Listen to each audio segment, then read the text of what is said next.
Hey guys, I hope you're still doing well. Today we're going to talk about figurative language and why that is important for you to add into your personal narrative.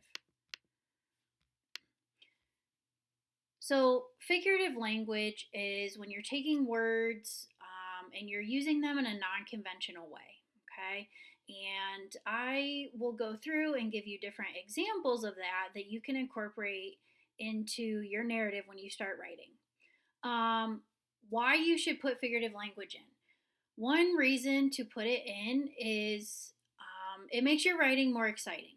Okay. Instead of just saying, yeah, my dog ran so fast.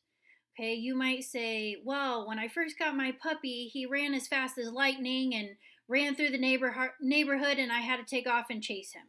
Okay. So you want to add that in to make it more engaging and more interesting for your reader and help them connect.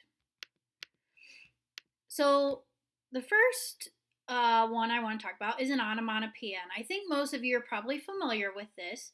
It's just when a word sounds like the sound that it is describing. So zap, splat, bang, boom, crash. Okay.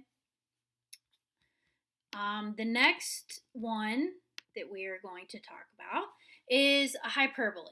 Okay, this is an extreme exaggeration. You guys are really good at these when you come in and you're like, oh my gosh, I'm starving. I haven't eaten in 85 days. Okay, well, you haven't gone that long without eating, um, but you're exaggerating quite a bit. Okay, and there's some examples there on the screen if you're able to see them. If not, we will post the PowerPoint so you can see it a little bit bigger. Another one that you guys use a lot too is the simile. This is when you're comparing two nouns that are not alike, but you're using the words like or as to compare them. All right. So the cloud was fluffy like cotton candy. Well, clouds and cotton candy are not the same thing. They're not even similar, but that paints a picture of how the cloud was floating and was fluffy all through the sky.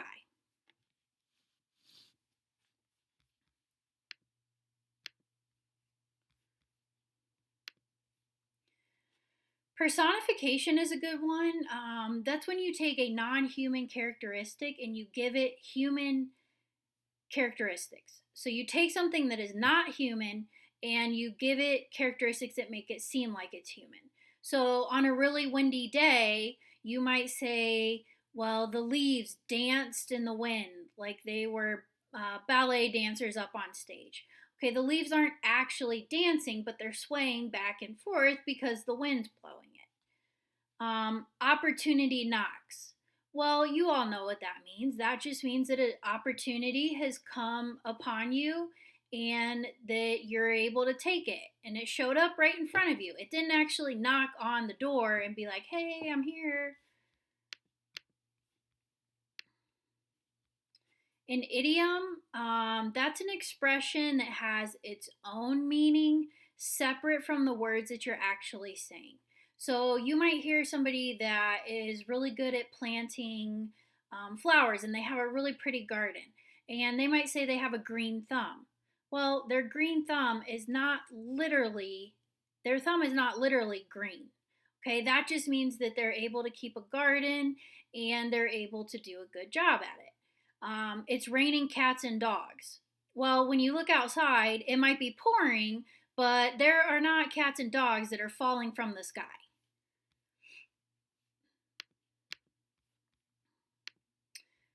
And if you remember symbolism, we talked about this with our dystopian unit. This is the exact same thing. You guys probably know the green arrows. They stand for recycling. You all know what that means. So basically, when you're able to choose something that represents something else. Alliteration, that's when you take the sound at the beginning of the word, it's usually a consonant sound, and it's all the same sounds throughout what you're trying to say. So, Sally sells seashells by the seashore. Okay, that's all alliteration.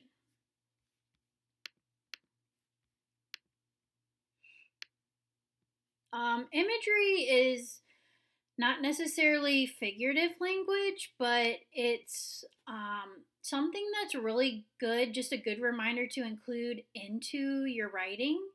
That is just vivid and descriptive language that paints a good picture in your reader's mind. So if you're writing about your trip to the beach, well, you want to tell me the sand was um, white and fine grain that was able to fall through my fingers while the ocean waves crashed onto the shore and the foam brushed up against my feet. Okay, that paints a pretty vivid picture about in the reader's mind about what you're talking about. Metaphor is very similar to a simile, so don't get too tripped up on this. That's when you're comparing two unlike nouns again, but you're not using the words like or as. You're usually using is, am, are, was, and were. Okay? So she is a ray of sunshine. Okay, well, she's not literally a ray of sunshine, but she might be like somebody that's always in a good mood and happy and smiling and just brings light into the world. And finally is an example of allusion, which we went over this week. So just a quick reminder, it's when you're referring to a specific person, place, event, or some literary work um, that you have read about. Okay. So just quickly to sum up, um, make sure that you're putting figurative language into your personal narratives when you start writing, and make sure that you are trying to play around with a couple different times or a couple different kinds. Try not to just do all similes or all metaphors. You can try to switch it up and see how many you can incorporate. It just makes your writing more fun and more engaging. And I think your readers will enjoy it. I hope you guys have a good day.